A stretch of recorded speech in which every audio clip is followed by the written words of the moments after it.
fidelidad hacia Dios. Y hoy, una vez más, me toca compartir la palabra del Señor. Vamos a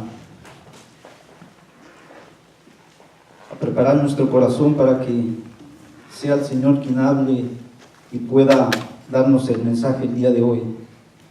Vamos a continuar con la serie que son los milagros de Jesús y vamos al tema 21 que lleva por título La resurrección del hijo de la viuda de Naín, basado a Lucas 7 del versículo 11 al 17. Vamos a abrir nuestra Biblia en Lucas capítulo 7, versículo 11 al 17. Lucas 7, del 11 al 17.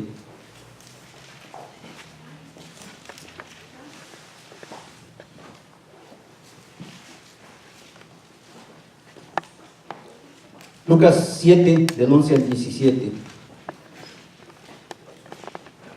Aconteció después que él iba a la ciudad que se llama Naín, e iban con él muchos de sus discípulos y una gran multitud. Cuando llegó cerca de la puerta de la ciudad, he aquí llevaban a enterrar a un difunto, hijo único de una madre, la cual era viuda, y había con ella mucha gente de la ciudad. Cuando el Señor la vio, se compadeció de ella y le dijo: no llores.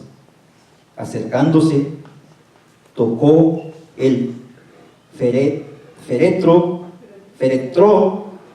y los que lo llevaban se detuvieron y dijo: joven, a ti te digo, levántate. Entonces se incorporó el que iba muerto y comenzó a hablar, y lo dio a su madre, y todos tuvieron miedo, glorificaban a Dios diciendo: un gran profeta se ha levantado entre nosotros, y Dios ha visitado a su pueblo. Y se extendió la fama de él por toda Judea y por toda la región de alrededor. Señor, te doy gracias por tus misericordias, gracias por este día, por haber permitido estar ante tu pueblo y ante tu iglesia. Te ruego y te suplico, Señor, que me des de tu gracia, y a ti me encomiendo para que tu pueblo, Señor, pueda escuchar tu palabra, para que pueda escuchar tu voz y tu mensaje. Me pongo a tus pies como un instrumento, y que se haga tu perfecta voluntad. En el nombre de Jesús te lo pido.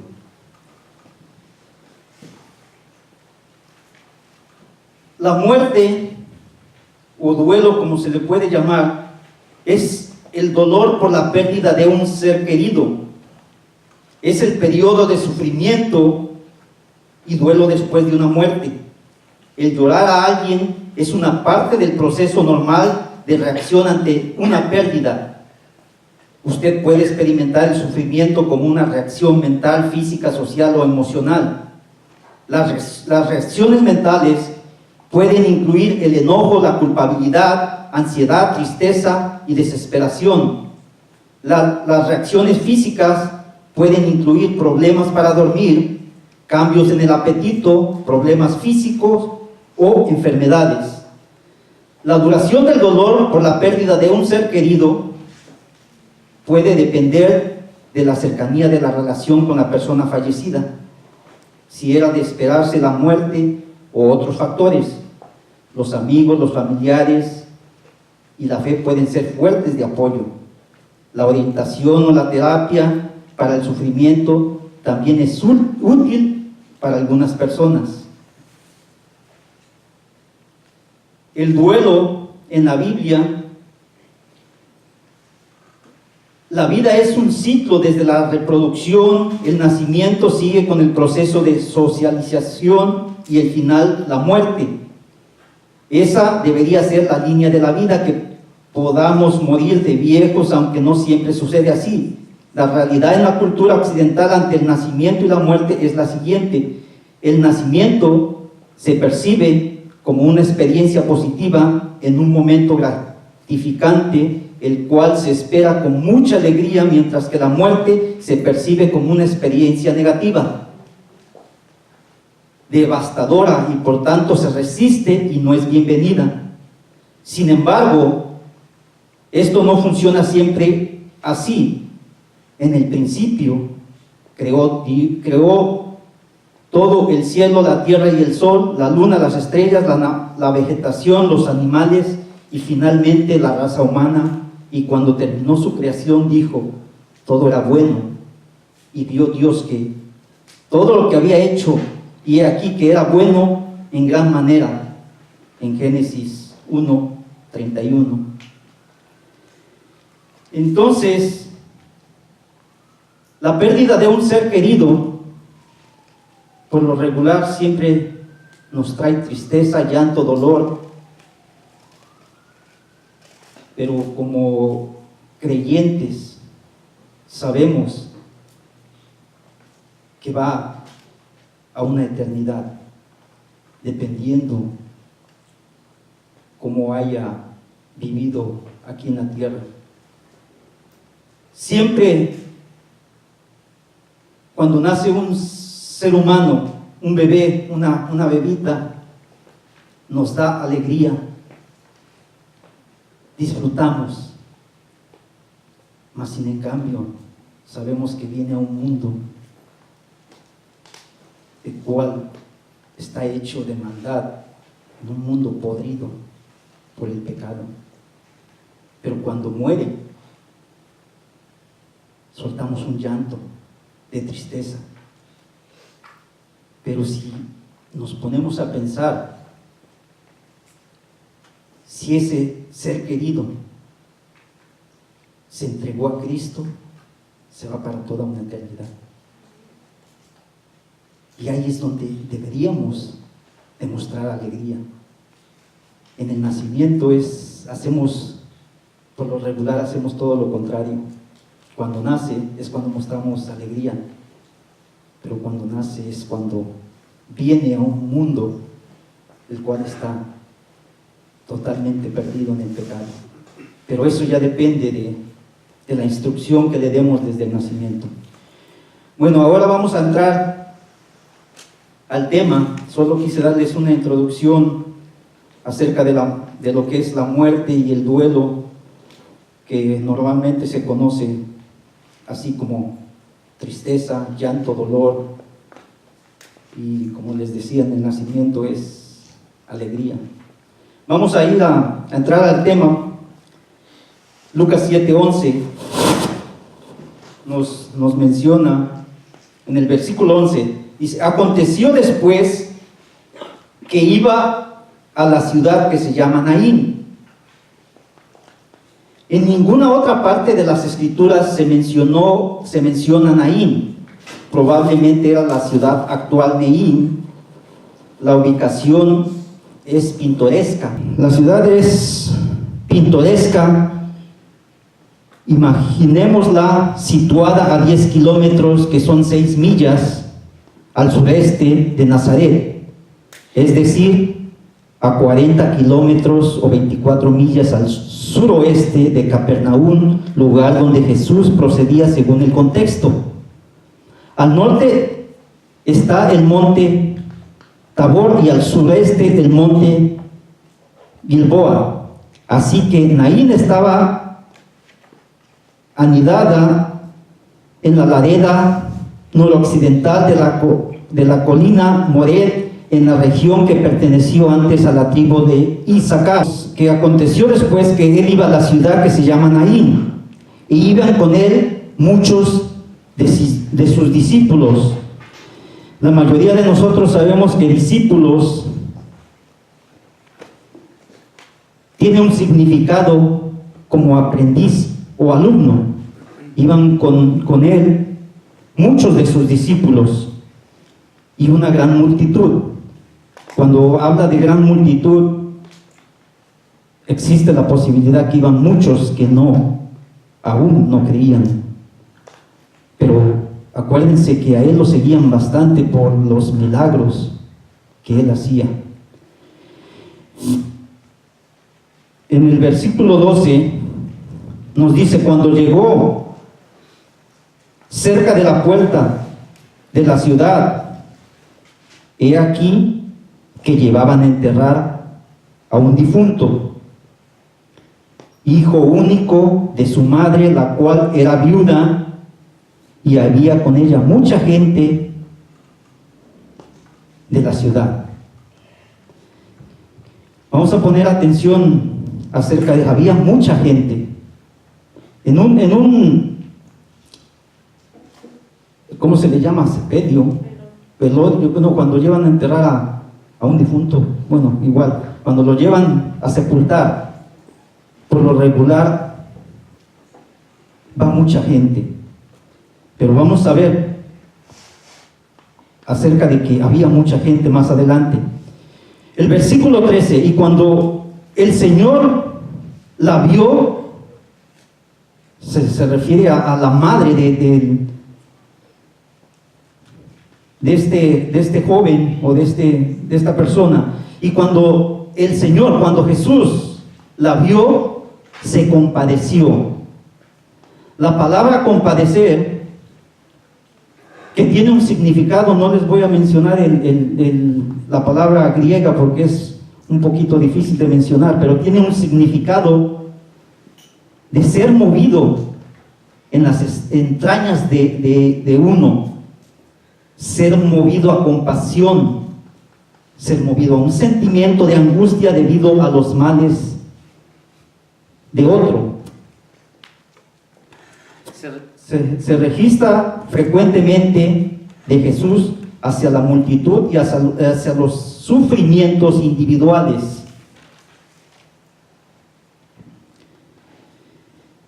Esta compasión nos habla también en Mateo 9:35, no lo busquen, se los voy a leer. Recorría Jesús todas las ciudades y aldeas, enseñándoles en las sinagogas de ellos y predicando el evangelio del reino y sanando toda enfermedad y toda dolencia en el pueblo. Versículo 36 dice: al ver las multitudes tuvo compasión, fue movido en sus entrañas, tuvo sentimiento de angustia de ellos, porque estaban desamparadas y dispersas como ovejas que no tienen pastor. En Mateo 14:13, como contexto, nos habla acerca de la muerte de Juan el Bautista y la alimentación de los 5,000. Dice: oyendo Jesús, se apartó de ahí en una barca a un lugar desierto y apartado, y cuando la gente lo oyó, le siguió a pie desde las ciudades. Y en el 14 dice: saliendo Jesús vio una gran multitud y tuvo compasión, tuvo sentimiento de angustia, fue movido entre sus entrañas de ellos y sanó a todos los que ellos estaban enfermos. Esa es la compasión que sintió aquí en el versículo 13. Dice: cuando el Señor la vio, tuvo sentimiento de angustia, fue movido en sus entrañas por ver el sufrimiento de esta mujer. Se compadeció de ella en la segunda parte del versículo y dijo: no llores. La palabra llorar tiene un significado de llorar a gritos, de gritar, llorando a gritos. Y suena lógico, porque cuando se pierde un ser querido, ¿cuántos no han escuchado que el familiar más cercano, ya sea la mamá, la papá, o el papá, perdón, por lo regular la mamá llora a gritos, y cualquier otro familiar? Entonces esta señora lloraba a gritos. Pero ese llorar a gritos es por un dolor, por un sentimiento. Y vamos a ver ese mismo significado nos habla en Apocalipsis de ese llanto, de ese dolor a gritos, de ese llorar a gritos, que eso va a suceder. Es el mismo significado y va a suceder en Apocalipsis cuando sea el gran día. Vamos a ir a Apocalipsis 18.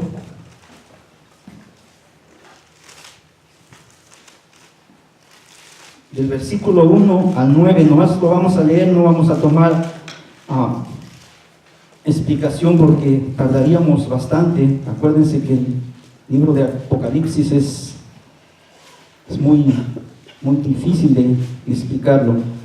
Bueno, ese llorar a gritos es el mismo que expresa en el libro de Apocalipsis 18:1. Dice, después de esto, versículo 1, después de esto, vi otro ángel descender del cielo con gran poder, y la tierra fue alumbrada con su gloria. El 2, y clamó con voz potente diciendo, ha caído la gran Babilonia, se ha hecho habitación de demonios y guarida de todo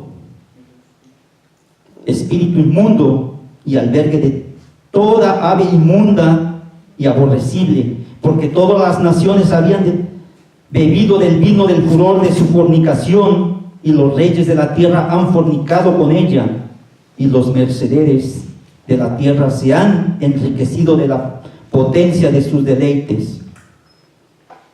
Y oí otra vez voz del cielo que decía, salid de ella, pueblo mío, para que no seáis partícipe de sus pecados, ni recibáis parte de sus plagas, porque sus pecados han llegado hasta el cielo, y Dios se ha acordado de sus maldades.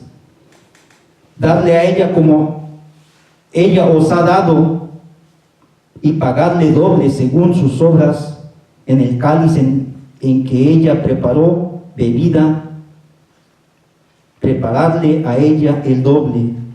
Cuando ella se ha glorificado y se ha vivido en deleites, tanto dadle de tormento y llanto, porque dice en su corazón, yo estoy sentada como reina y no soy viuda y no veré llanto, por lo cual en un solo día vendrán sus plagas, muerte, llanto y hambre, será quemada con fuego, porque poderoso es Dios el Señor que la juzga.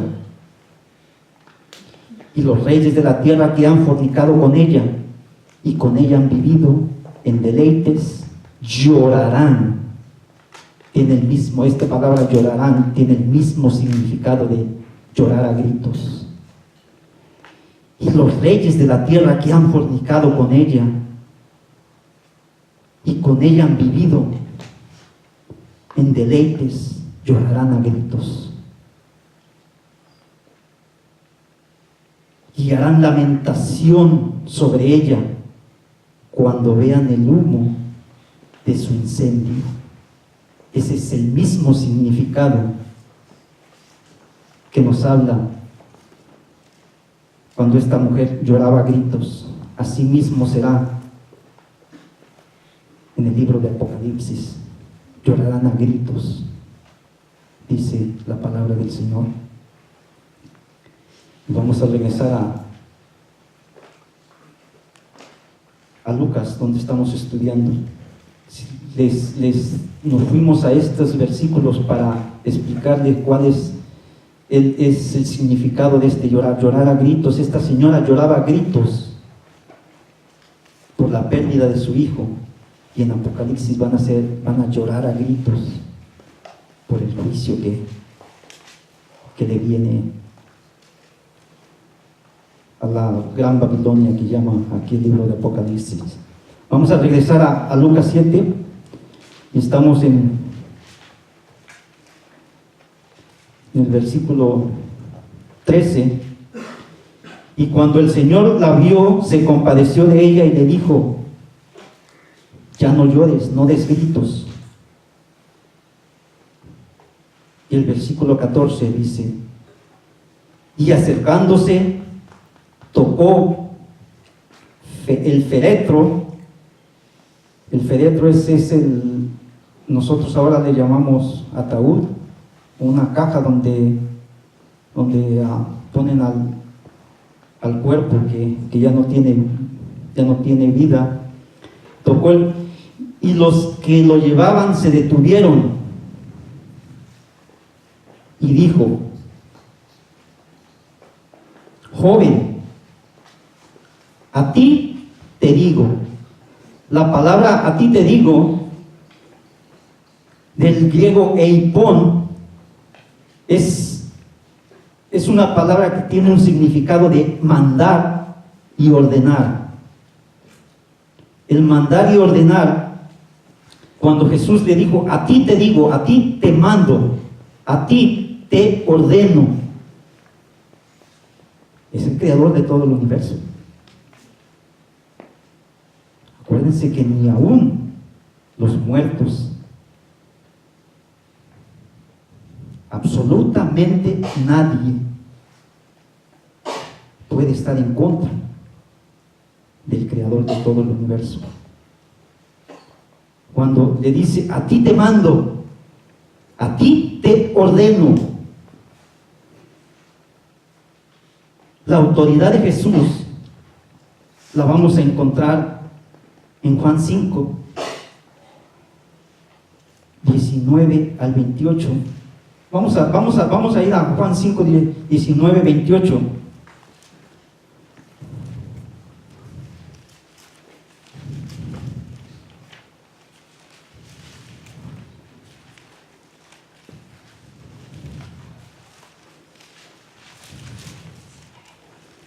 Juan 5, vamos a leer un poquito.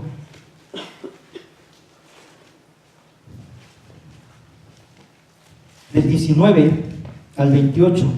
Acuérdense, cuando dice: a ti te digo, a ti te mando, a ti te ordeno, es una orden del creador de todo el universo.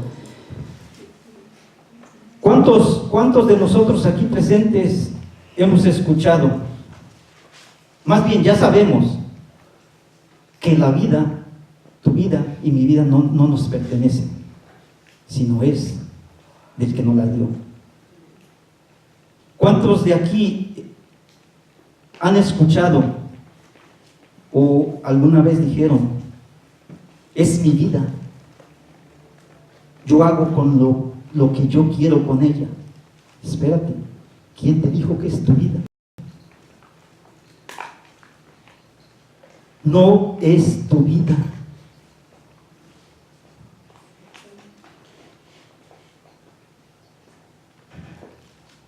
No es tu vida, porque en el libro, en Génesis, cuando dio el soplo de vida, fue por el Creador. Así es que no es tu vida, no es mi vida. Decimos: yo hago lo que yo quiero porque es mi vida. Si fuera tu vida, en el momento que llegue el tiempo que tengas que morir, ¿por qué no le dicen a tu vida: no quiero morir, porque es mi vida? No es tu vida. Va a llegar un momento que nos van a pedir y decir que tenemos que entregar nuestra vida, nuestra alma. Así es que no es vida de nadie. Más adelante les voy a explicar un poquito más de esto. Entonces quedamos que vamos a Juan 5 para ver la autoridad de Jesús. Y una vez más les repito: no es tu vida ni es mi vida, no nos pertenece. Juan 5, 19 dice: respondiendo entonces Jesús y les dijo: de cierto os digo, no puede el Hijo hacer nada por sí mismo, sino lo que ve hacer al Padre, porque todo lo que el Padre hace, también lo hace el Hijo igualmente.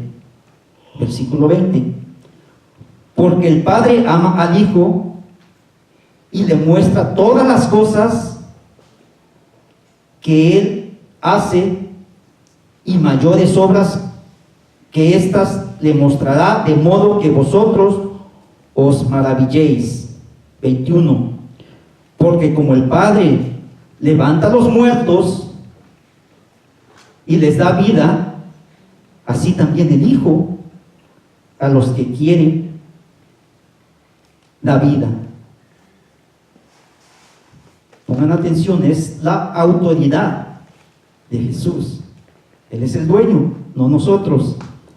Porque el Padre a nadie juzga, sino que todo el juicio dio al Hijo, para que todos honren al Hijo como honran al Padre. El que no honra al Hijo, no honra al Padre que lo envió. De cierto os digo, el que oye mi palabra y cree al que me envió, tiene vida eterna y no vendrá a condenación, mas ha pasado de muerte a vida. De cierto os digo, viene la hora, y ahora es cuando los muertos oirán la voz del Hijo de Dios, y los que la oyeron vivirán. Porque como el Padre tiene vida en sí mismo, así también ha dado al Hijo el tener vida en sí mismo. Y también le dio la autoridad de hacer juicio, por cuanto el Hijo del Hombre, por cuanto es el Hijo del Hombre. 28. No os maravilléis de esto, porque vendrá hora cuando todos los que están en los sepulcros oirán su voz. Oirán, a ti te digo, a ti te ordeno, a ti te mando. Y los que hicieron lo bueno saldrán a resurrección de vida, mas los que hicieron lo malo a resurrección de condenación. La pregunta es, si es tu vida, ¿por qué no dices, no quiero ir a condenación, quiero ir a resurrección de vida? Es tu vida. ¿No dices que tú haces lo que quieres con tu vida? Se dan cuenta que no es ni tuya ni mía, sino del Creador. Así es que no es tu vida, ni es tampoco mía.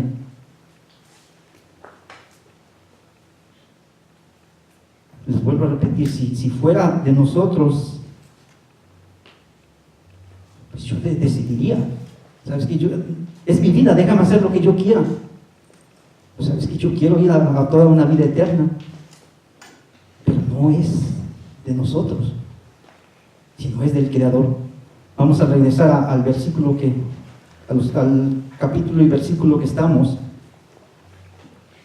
Nos quedamos en la última parte del 14, de Lucas 7:14. Nos fuimos aquí al libro de Juan para ver la autoridad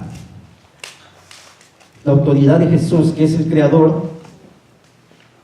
Porque les dije yo que les decía acerca de que muchas personas dicen que es mi vida. Pues aquí la Biblia no, la palabra de Dios te dice todo lo contrario, no es tu vida. Vamos a la última parte. Voy a leerles otra vez. Acercándose tocó el fetrero, y los que lo llevaban se detuvieron, y dijo: joven, a ti te digo, a ti te ordeno,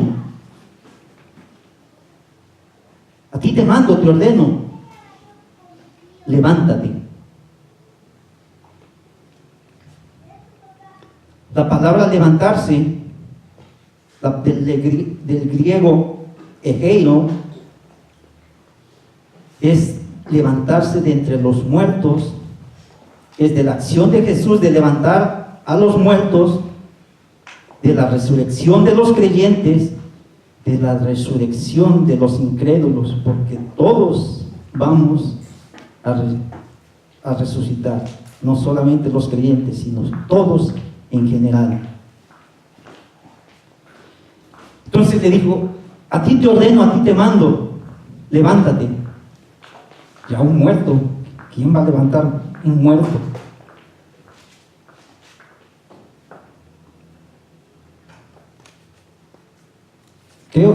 Quiero que compartirles, ¿quién va a levantar un muerto? Elías lo hizo una ocasión, pero vamos a ver cómo lo hizo Elías. Los voy a explicar, no vayan ahí. En Primera de Reyes 17:21 dice, y se tendió sobre el niño, está hablando de Elías, y se tendió sobre el niño 3 veces y clamó, escuchen, clamó, no le dijo levántate, y clamó a Jehová y dijo, no le dijo lo mismo que Jesús, a ti te ordeno, a ti te mando, levántate. Elías dijo, 3 veces clamó a Jehová y dijo, Jehová, Dios mío, te ruego que hagas volver el alma de este niño. ¿Ven la diferencia? Jesús dijo, a ti te ordeno, a ti te mando, levántate. Elías resucitó a uno, pero él clamó, le dijo 3 veces, a ti te ruego.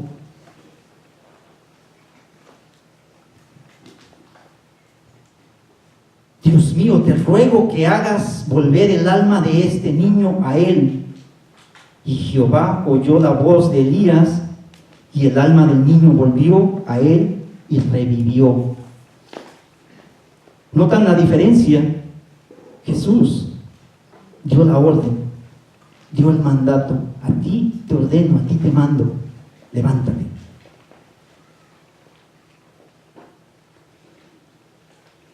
En Primera de Tesalonicenses 4:16 dice, porque el Señor mismo, con voz de mando, con voz de arcángel y con trompeta de Dios, descenderá del cielo, y los muertos en Cristo resucitarán primero.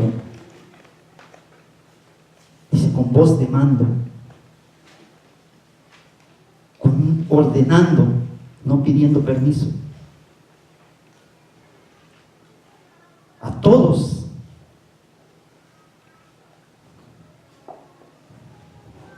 Los que murieron con Cristo resucitarán primero, con esa voz de mando, ordenando. La palabra resucitar, que tiene el significado de levantarse, se pararán, se levantarán.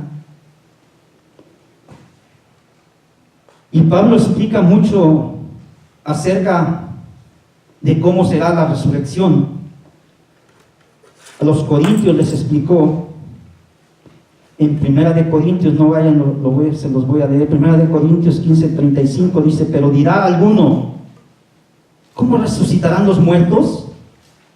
¿Con qué cuerpo vendrán?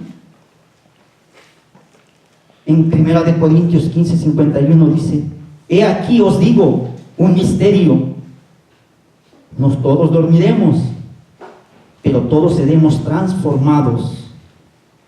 La palabra transformados, que tiene un significado de hacer diferentes, vamos a ser diferentes a lo que somos en este cuerpo que estamos. Diferentes, vamos a transformarnos.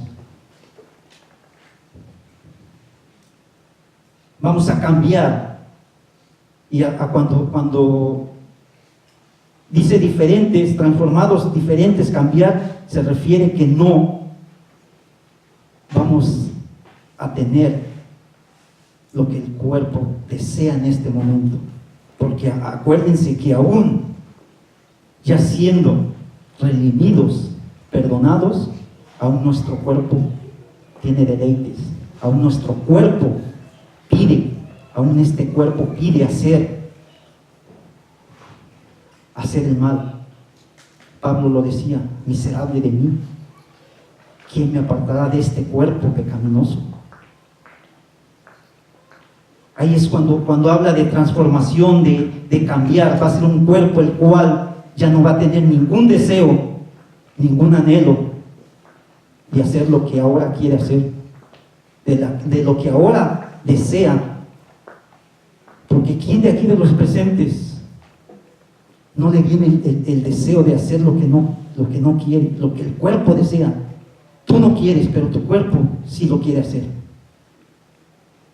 Y esa es la lucha que tenemos día a día, de que nuestro cuerpo nos pide hacerlo.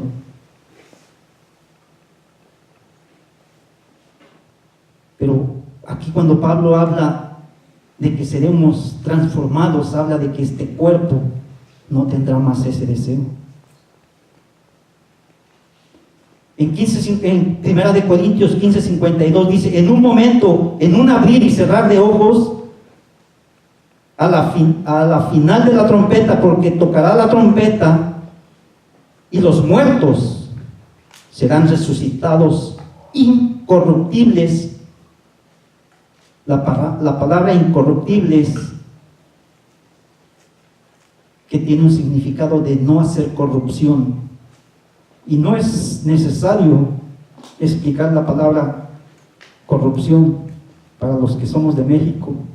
Más vayan a los que tienen el mando para gobernar, a la mayoría de los que trabajan para la ley terrenal. Está lleno de corrupción.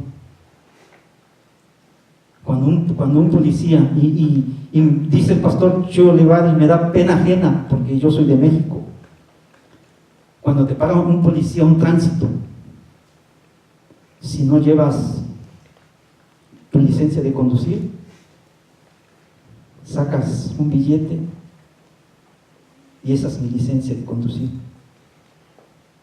Esa es la corrupción. No es necesario ni explicarlo para los que somos de México, y yo creo que en muchas partes de México, Centroamérica y Sudamérica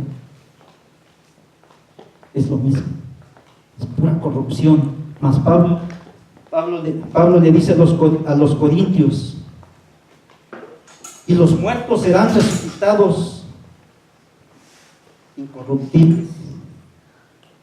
O sea que ya no habrá más corrupción, ya no habrá más, ya no existirá más en esa resurrección, ya no existirá más. Y nosotros, cuando dice resucitarán incorruptibles, habla de los que ya murieron en Cristo. Y dice: y nosotros seremos transformados.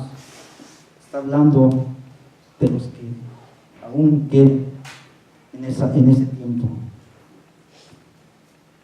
Serán transformados, serán diferentes. En 1 de Corintios 15:53 dice: porque es necesario que esto corruptible se vista de incorrupción y esto mortal se vista de inmortalidad. Va a ser necesario